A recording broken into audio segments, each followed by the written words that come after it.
This week we are commemorating Tisha B'Av, recalling the destruction of the first and second temples. It's traditional on Tisha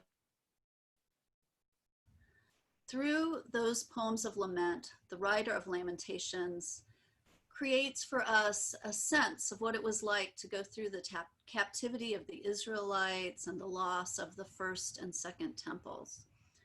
I encourage you to read those heartfelt 5 poems.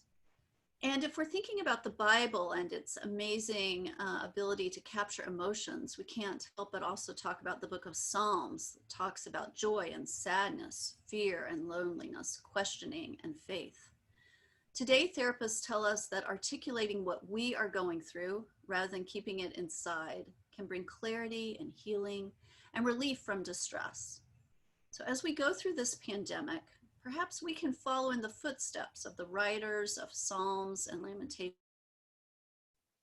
or some prayers or some poetry as a way to help us get through this tough period.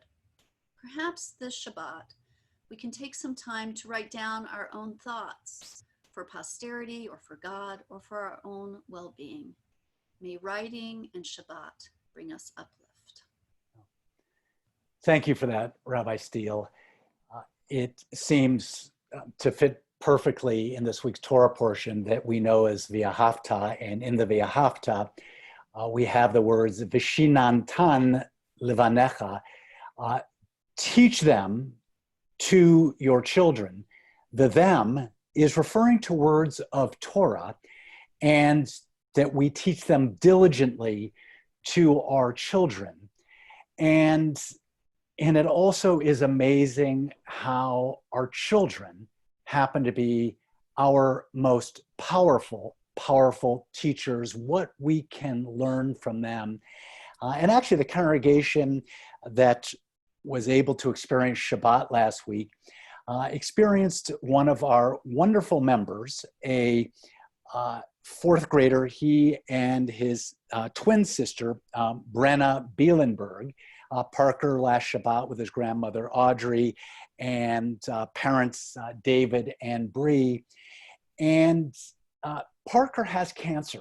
Parker has been battling cancer for the past year.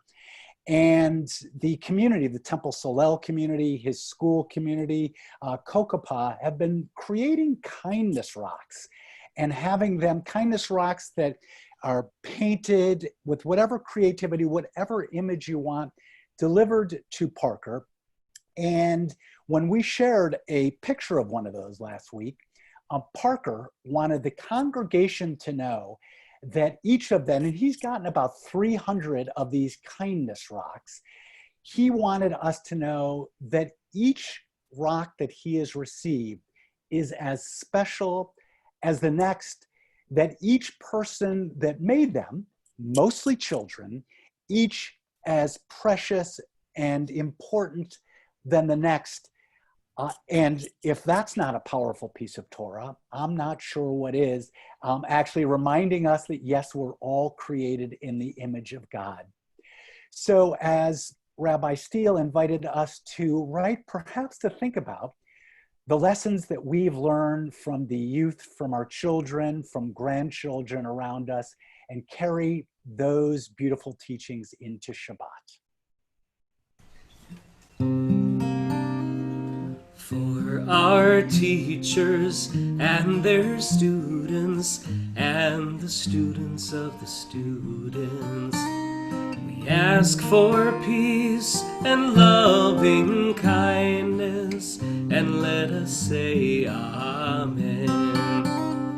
And for those who study Torah here and everywhere, may they be blessed with all they need, and let us say Amen.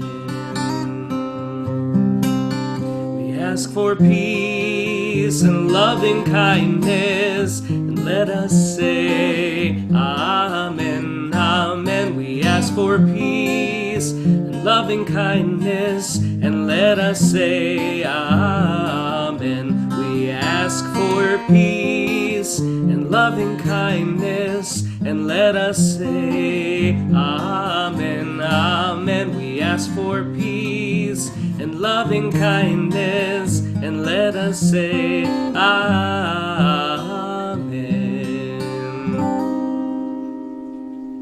Amen. Amen and Shabbat Shalom. Shabbat Shalom. Shabbat Shalom.